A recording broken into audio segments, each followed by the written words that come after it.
everyone, and welcome to the next episode of Talking Acquisition. This is the weekly high-energy, informative, and slightly opinionated view on all things acquisition, procurement, and government contracting related. This is the place where the contracting community, the acquisition community, and our industry partners connect to talk, listen, and learn from each other.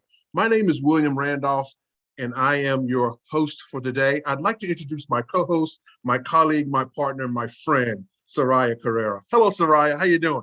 Hey, Will, it's great to see you, and Happy New Year. Happy New Year. Happy New Year. We're in another one, 22. I don't know how high energy will be. We've been celebrating the new year. We always got a little bit left in the tank. We always got a little bit left in the tank. We always do it. If we don't, we find it during our conversation. Absolutely. Absolutely. Great to see you. Great to see you as well. Well, I'm going to kick it off with our disclaimer, and then I'm going to let you introduce our topic. So here we go. Our podcast shares information and views on a variety of topics that impact the federal acquisition community. Our goal is to provide thought leadership and perspective, not to criticize, judge, or render political opinions, although a few of those do come out occasionally. We provide this free service because we are former federal acquisition professionals and leaders. We believe that the creativity, innovation, and effectiveness of our community is unleashed when we share knowledge, information, and learning. We hope you enjoy our podcast, and we welcome the views and comments of our colleagues across the private and public sectors. Over to you, Will. Okay, awesome. Well, thank you. So this time of the year, it's always feels very energizing to me. After the holidays, so let's go back a quarter. At the end of fourth quarter, everybody's like, okay, we declare victory, we won, everyone is in recoup mode. Soon thereafter, because dollars hadn't necessarily fallen from or have been allocated through the program or been in play, in hand. So say it in English. They haven't passed the damn budget. They forgot September 30th. Fair enough. So the budget hasn't been passed. Dollars haven't been allocated. No, very few dollars are flowing through the organization. Soon thereafter, in October and November, December, we're in the holiday season. So oftentimes it's hard to get people's attention. They're leaning into the holiday season. But after New Year, it's like when you come back from the New Year break, I always got this high energy. That was my high energy period because it was actually, you had stuff to do. So I want to talk about, and I'd love you just to tap in a little bit to your experiences. I'll share a few of mine of what that second quarter game plan looked like. When you were back, we were back in the saddle, holidays are gone, money is starting to flow. What are the things we would be thinking about and doing as we're positioning ourselves, knowing that third and fourth quarter is just right around the corner? So I'm glad that you said high energy, because I thought it was more like fear. Like, oh, damn, second quarter. I only got 3 quarters to get all this stuff done. Because that's the way I always thought about it. I don't know. I mean, I had energy, no question, right? But I always thought about it as like, it's like the second quarter. We just blew a quarter here. Yeah. Don't have a budget. We're still trying to figure out what we're going to be when we grow up for this year. And you're still dealing with the drama of continuing resolution, because let us not forget, continuing resolution creates work. Yes. Because now you have to take, in some cases, certain fixed price contracts and break them down so that you can, quote, incrementally fund them. You have to take necessary actions to help your programs manage that continuing resolution money. So I'm glad you said high energy. That's a very politically correct way to put it. I would like to say fear, because you go, well, damn, the calendar has now moved on, and now I got to get it in high gear and do some things. So when I think about, like, what are the things that I focused on, first I'm going to talk a little bit about it as a contract specialist, but also I'm going to talk about it as a supervisor, manager, and leader, because the roles are very different. So as a contract specialist, you're starting to look at, what's this workload on my desk? How do I manage it? What do I need to do? What do I need to tell my bosses about this workload, right? About the support that I need. And we always say we need more people. Good luck with that. Okay, just put that one aside. You're never going to be overstaffed in a procurement office. If you have one, call me. I'm coming to work there, because I have never, in 40 years of my career, never worked in an overstaffed procurement, fully staffed, let alone overstaffed procurement office. Came close, but never got 100% there. But what I would think about as a supervisor is how do I help my people get their job done? How do I look at their workload, maybe rearrange that workload and work with the customer to identify what's coming down the pike?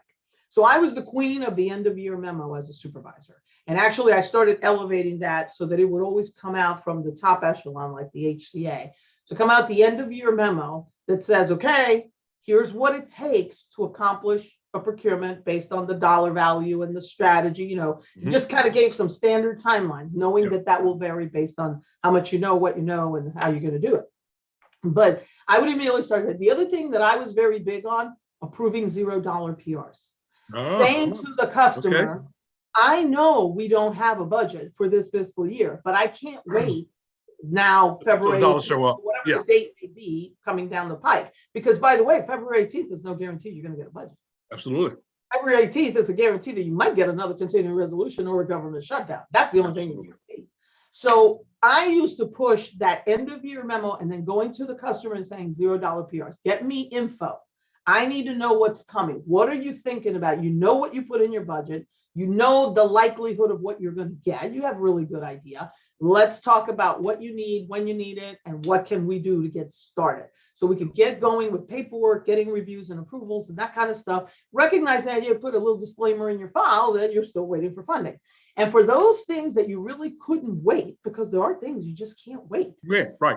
Yeah. I would go and ask the CFO to give me a certification that once the budget got approved, that funding would come through. Oh, the budget got approved. Tricky. Yeah. You're sitting on a solicitation, and then you're going to burn industry is who you're going to burn, which means you're going to burn your competition and the benefits of competition, because the only people that are going to bid are the ones that knew what was coming, right? Yeah. So those were two things that I did as a supervisor, as a manager, and as an HCA. But then as an HCA, the other thing that I try to do is get out and strategically have discussions with the customers. And I actually tried to start that back in September, October, to say, tell me what's coming. And now it's time to firm it up and to impress upon those programs, you got to make some decisions now. I recognize you don't have a budget. I recognize that, your decisions could change, but you right now have to lay down for me. What are your priorities? What are your needs? And when do you need it by in this fiscal year?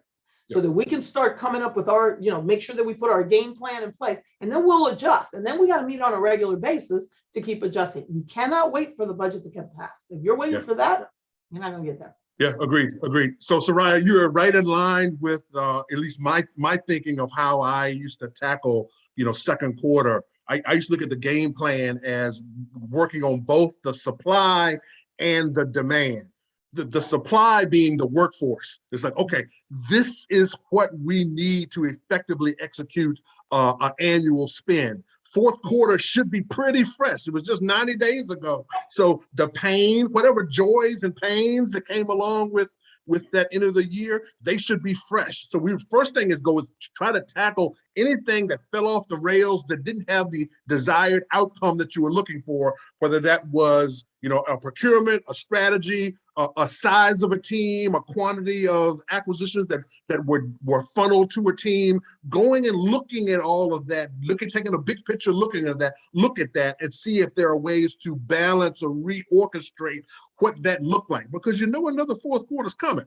Okay, so leaning into that, first looking at it from a workforce perspective, where are the people? Where are the demands? See if there's an opportunity to match that a little better.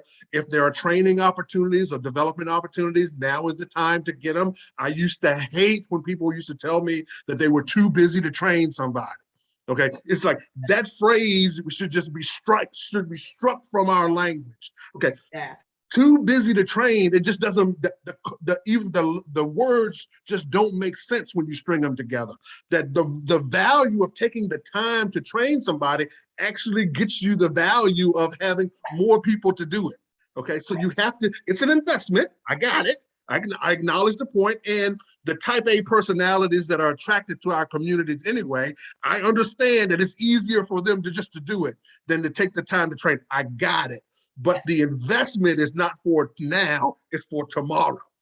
So that investment on the people side, when you're talking about the demand, and we're talking about the supply, is about the workforce. How do we remold, now that we've gone through the crucible of one fiscal year, how do we take that information and mold the team? Sometimes it's additive, maybe you're going and hiring or moving around, maybe you got some losses, whatever that is. But how do you mold that so you're in better position for the demand of the next time? Now, when you're talking about the demand, that's the, like you said, working with the program officer. Where are the requirements coming from? Who has what's in the queue, what's coming? How do we chew that? How do we take that elephant and chew it? Start planning. That starts, and I've always said that an effective Q4 starts in Q2. Okay, effective Q4 starts in Q2, because that's where you start laying the foundations for the successes that you will realize in Q4. So on both supply and demand side, for me, it was really about how do you take the team that you have, okay, because we don't go to war with the team we want, we go to war with the team we have. Okay, so we go with the team we have. How do we elevate that for the next cycle?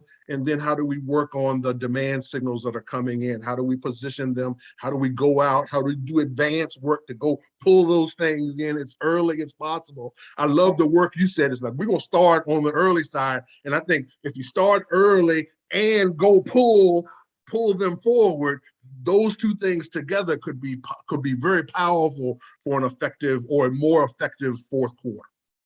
So a couple of things. I like your supply and demand analogy. Just a couple of things. So I think today's leader has to be constantly looking at staffing. I don't think it pays anymore to just look at it incrementally. It's got to be like a constant in the equation. That's fair. One of the things, I mean, literally, I used to require, as chief procurement officer, and I did it even as HCA, I was constantly looking at my staffing numbers. Who's leaving? Who's coming in? Am I being able to get enough people in to overcome the folks that are leaving? That becomes extremely important, because as people start to depart, more people will depart, because now they're burdened with more workload. So they go, oh, I can go work over there, and they have a lot less.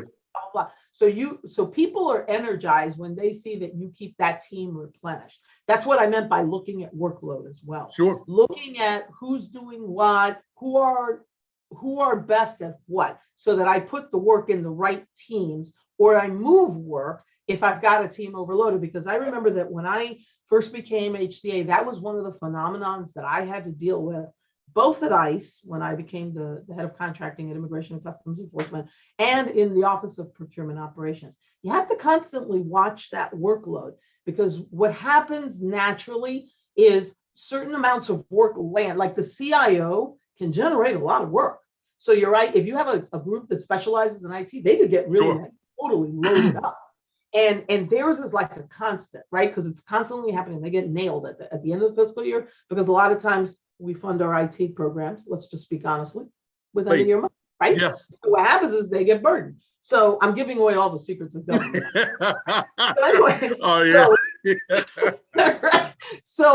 So you have to constantly be watching that, so that you keep that workload a little bit more evenly distributed, and you don't create the haves and have-nots, or the worked and not so overworked. You know what I mean? I'm going to say it in that terms. But one of the things that I think staffing leaders today have to be looking at it constantly. They have to constantly be thinking about, how do I keep a bench? How do I keep people in the queue? How do I keep people excited and energized, wanting to come to my agency? How do I get to that 85, 90, 95% staffing level? That's what I fought for. It's called overhire. Some agencies don't like to do that. I did, because I used to tell everybody, forget it, don't worry about it. I could overhire 110%. I'm still going to end the year at probably 90. Right. Because that's just the way the cycle goes. The cycle, yeah. I got to do a study like the last 3 years. You know that's true. That's number one. But number two, and more importantly, so you got to look at that, and you can look at your workload from previous years to kind of predict what's going to happen this year. Yeah. It ain't rocket science. And I used to get really upset with some of my managers. They go, I don't want to zero down the PRs, because you don't know that procurement's going to get done, and I have to work on it. Let me tell you the one thing I learned in 40. Sorry, I'm making fun of some people. Anyway, 40 years that I learned, and when I was a contract specialist, I learned this. No effort is ever wasted. Wasted. Zero. You start working that procurement now. You may not do that one first, but you're going to end up doing it. Yeah. You're going to end up using that package at some point or another. So you might as well go ahead and work it if they're ready to work it. And then you have it ready to go. And all you got to do is dust it off and update it. I can't tell how many times I used to tell people that all the time. But people would actually argue that with me. They go, oh, I don't want to work on that because they're not ready. And I'm like, trust me, you're going to work on it. It's okay. It's okay. And you know what? People finally learn, because I used to say to them, I'm willing to bet a paycheck. And my paycheck is higher than yours. I'm willing to put my paycheck on the line. And I'll be like, I'm not going to take that back because I wouldn't bet that. But it was true. And you know it's true. Yeah, it is really true. So it behooves you to like sit down with the customer, whether you're the contract specialist, the supervisor, the manager, at all levels. We need to be having these conversations and understanding what's coming. What is the impact and what are the priorities? Notice I said priorities, not just what's coming, but when do you need it by? Yeah. And in what order? So that we can start making sure that we're ready to go and that we're alerting industry, because there's another piece of this equation. And that's the industry side of this. Not only internally do I got to get my group together, right? And then I got to pull my CFOs, my CIOs, my program officials, et cetera, internally to make this happen. But I got to have industry lined up and ready to go to put proposals together. And the more complicated the procurement, I got to give them time and I got to give them information. So it behooves us to sit down with the customer and say, what do we know? What do we think we're going to do? And let's go tell industry what we're thinking about. So they can start lining their little duckies and getting information back to us. I can't tell how many times I went to program officials and said, look, I got it. I got it that if you want this by 30 September, especially if it was very complicated, I go, you need to go put a draft solicitation out now. Yep. Let's go put a draft out, get comments from industry, because industry starts working on that proposal based on that draft. They are going to start putting together their teams. They're going to start pulling, assembling their subs, that kind of stuff. Critically important, because I'm going to tell you what, they don't have a magic wand either. I used to joke around and say, I'm the one with the magic wand and the broom. Okay. And there are times that I got the magic wand, but there's I have the broom, right? Got to come out with the broom and say, let's get on the program. Too many people take it literally that, we got to wait for the money. No, you don't. Yeah, I don't agree. You can't make an award without the money. That's what the language says. Agreed. Yep. Right? Absolutely. The language doesn't say your butt can't plan, your butt can't send out an RFP. It doesn't say any of it. It doesn't say any of that. Yeah. Exactly. Your solicitation can say this is subject to the availability of funds. Yeah. Bingo. And you can do everything. Make a contract award. Certainly, it is risky. There is a possibility that you might not get the funds, but that probability is pretty low if it's a high priority program. Yeah, that's fair. Yeah. And Sarai, you touched on what would be my third one is the data. We have data that can be used to inform the future. Unlike in financial investments where they said past performance is no indication of future performance, you can look at procurement data and it's a high degree of correlation. Past is certainly it has a high correlation to the future. Now, every now and then we have these black swan events like COVID. No one would have predicted that, and that the associated spin that would be happening for pandemic response. But outside of that, outside of those black swans, you absolutely can take your spin data from the year and dissect that data and draw some conclusions that you can be actionable against. Look at patterns over the years. Absolutely. I was, in fact, 5 years worth of data. I was constantly looking at 5 years worth of data. Absolutely. It's very capable of doing that. The second piece of the data that I think is critical is the concept of doing after action reports, or what we used to call hot washes. It's like looking at the old execution. So you look at the data. First, you have a good look at the data, but then we go and look at the execution. How did we perform under fire? And go and look at that activity and really take some magnifying glasses to it to say, how did we perform? Because we know, like I said, we know a third and fourth quarter is coming again. And if you can build the story. If the spend is fairly homogeneous year over year, it looks pretty much the same, and we're doing the same activities, and we have roughly the same amount of people doing it, then it's going to keep looking the same way if you aren't intentional and deliberate in taking your knobs and turning them, and dialing in a better, something different than what happened last time. So I believe I'm just a fanatic about the hot wash, the after action report, looking at your activity, looking at your performance, examining your performance, finding the things that you were doing great at, pour fuel on those. Those ones you knocked out the park, let's double up on those. Okay. And then those, please. No, go ahead. I was going to say, that's exactly why I stood up the Procurement Innovation Lab, to say we probably can find a better way to do that if we just think about what we did before and how we do it better going forward, right? Because absolutely, never on our side. Never. Great. And then the other thing, you brought up the black swan. And let me tell you something. I used to tell folks all the time, I say this all the time, it just seemed like I worked at the agencies that had all the black. At least it felt that way, right? Yeah. You worked at DOD, you worked at DHS, right? A lot of these institutions, they had the black swans. Yeah. And so you better plan that one's coming. You better plan for them, right? But it's something, well, it could be a hurricane. No, you are going to have a hurricane season and you're probably going to have a crappy one.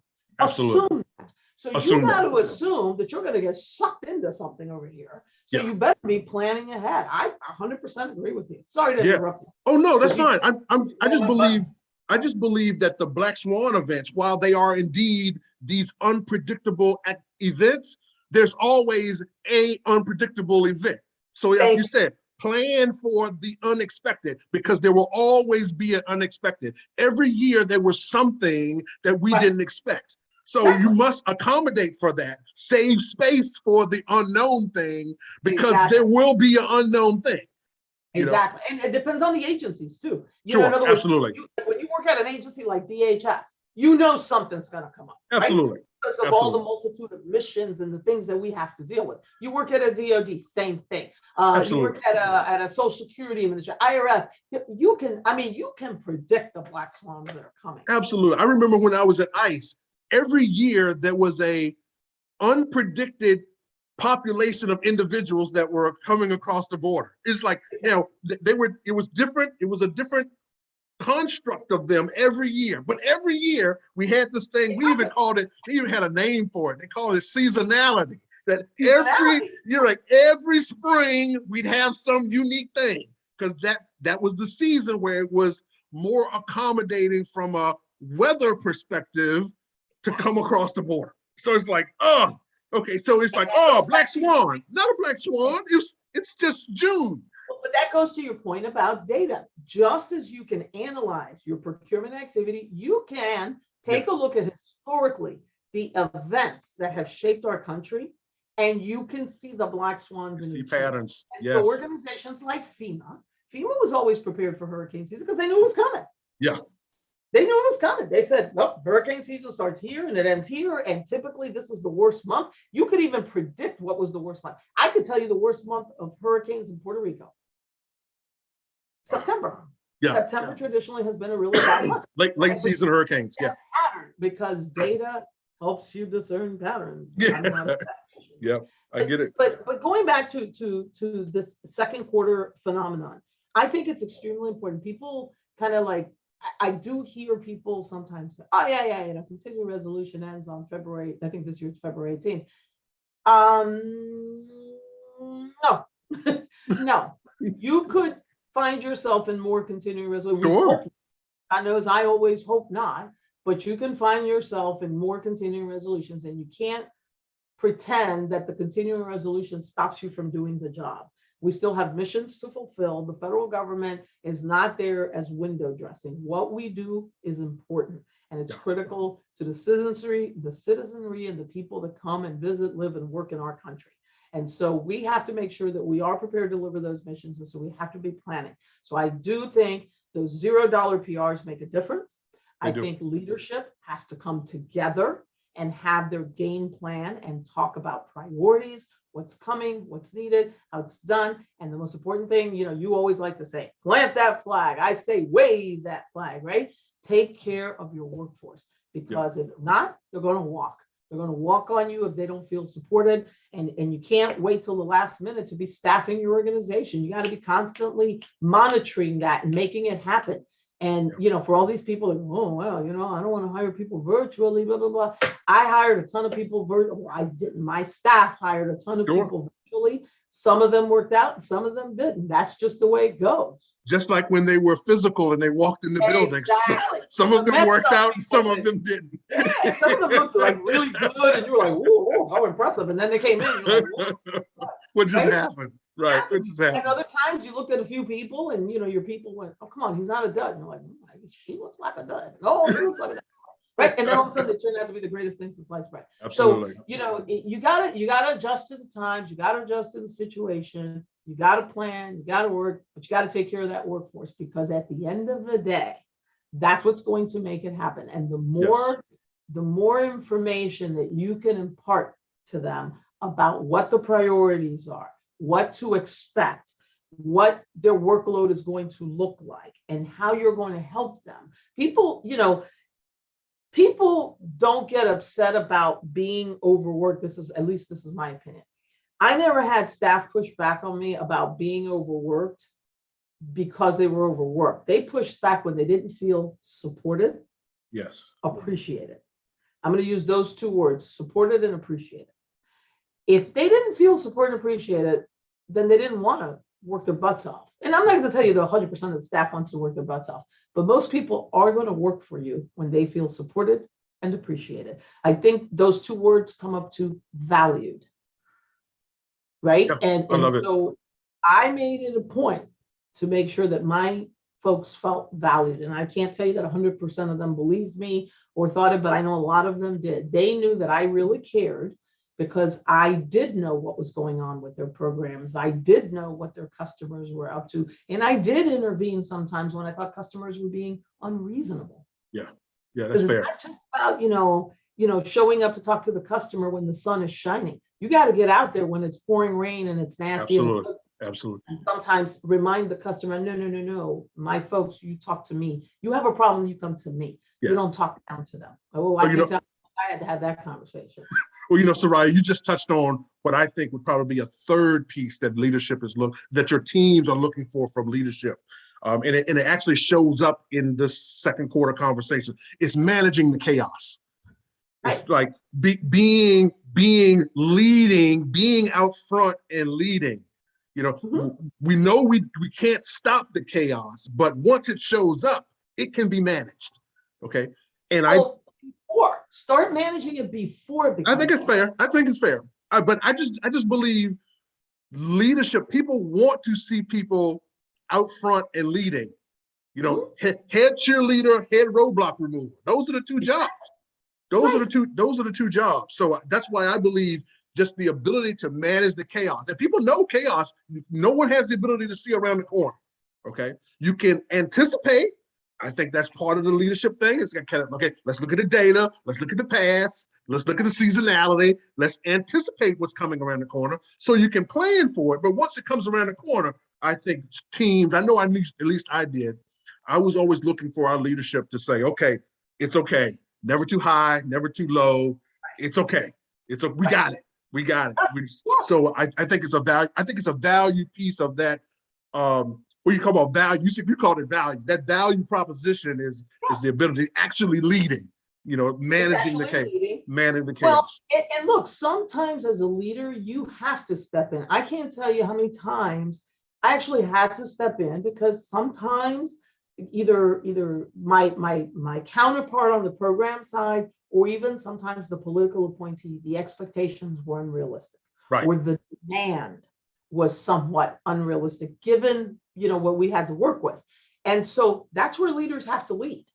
Sometimes you just can't let that to your people. You got to pick up the phone and call or go show up at a meeting and say, hey, let's talk about this. It's not a battle. And look, never did I ever walk away from any of those meetings bloodied, and they never walked away bloodied.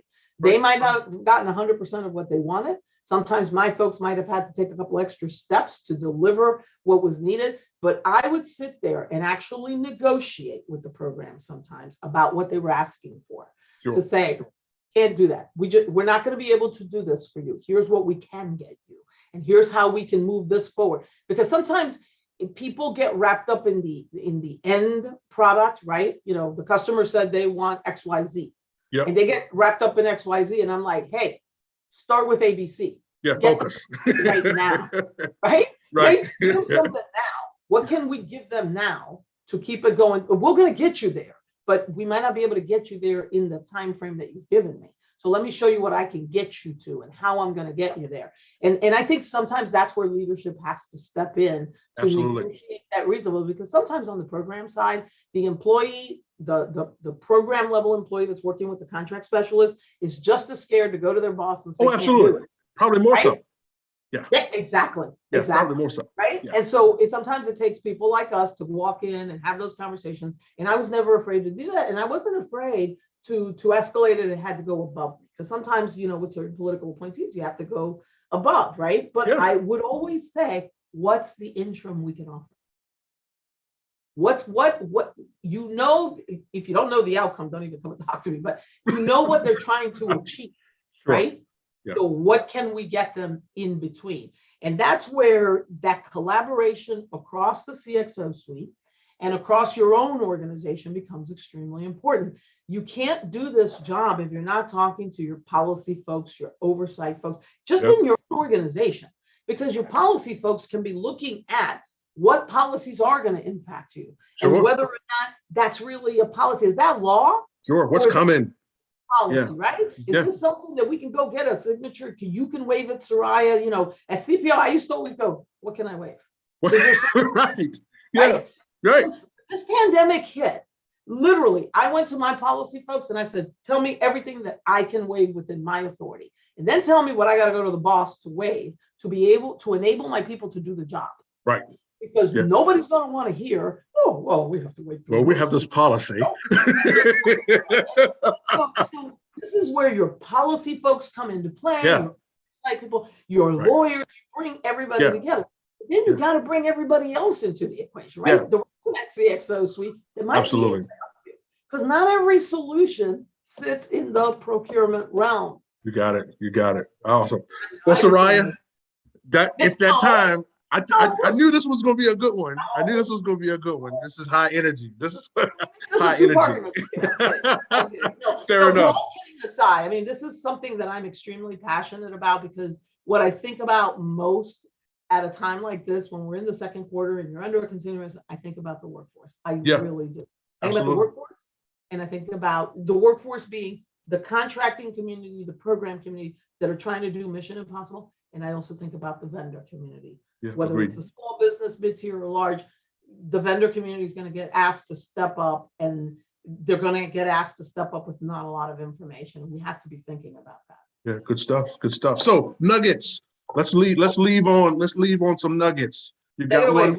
You nugget first. Me first? Okay. Well, my nugget will be relationship building that you will leverage in the fourth quarter starts in the second quarter.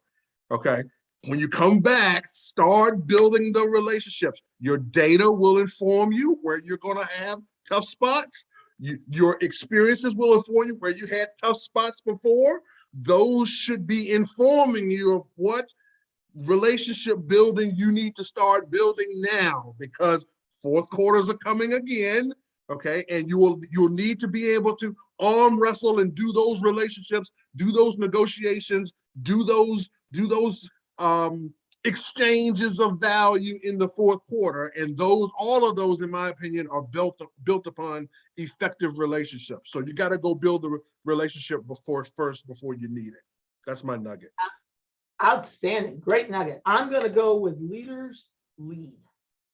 Leaders, you have to lead. And I'm talking about all the leaders in the chain, not just the head person. I'm talking about that manager, that supervisor, that team leader, contract specialist. That team has to come together and make smart, intelligent, risk-managed decisions. You cannot be risk averse in this environment. Right. When you are working for the federal government, supporting the missions that we all support, Social Security, IRS, pick the mission. It doesn't matter. When you're operating under continuing resolutions that are a constant, we know that, you have to be able